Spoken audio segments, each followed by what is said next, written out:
When I first saw the pictures, my heart sank. My wife, Sarah, had posted cozy pictures of herself and her ex, Mark, on her social media. They were sitting close on a couch, laughing, and even sharing a drink.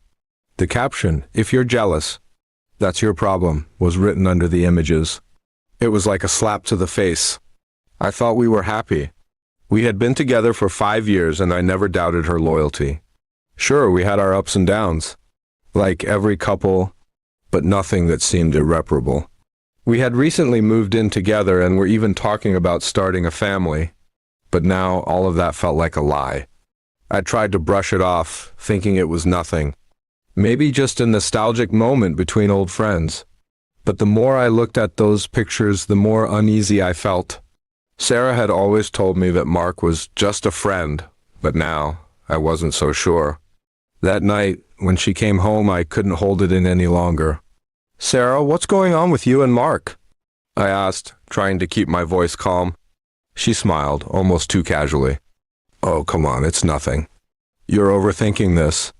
We've known each other for years, and I just thought it would be fun to reconnect. Nothing more to it." I wanted to believe her, but the doubt gnawed at me. Why post those pictures? And why the comment about jealousy? She rolled her eyes. "You're the one making it a big deal. It's not my problem if you're insecure. I thought you trusted me." Her words stung. Insecurity? Was that how she saw me? I wasn't insecure, I was hurt. I wanted to tell her that, but I couldn't find the right words. The next few days were tense.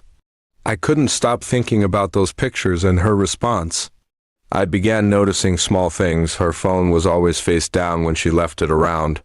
Her texts seemed to take longer to respond to, and there was this distance in her eyes that I couldn't ignore. I tried confronting her again, but she brushed me off, saying I was being ridiculous. "If you're jealous, that's your problem," she repeated, as if saying it over and over would make it true. I thought about walking away. I thought about just leaving her to figure out her own mess. But I loved her. I had to know if my fears were justified. One afternoon, I decided to take matters into my own hands. I went through her phone while she was in the shower. What I found made my heart stop.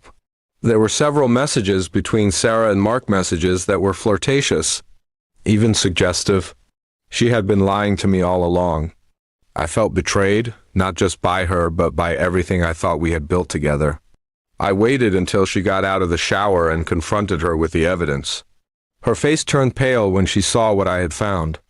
She tried to deny it at first, but the guilt was written all over her face. "I didn't mean for it to go this far," she whispered. "It just happened.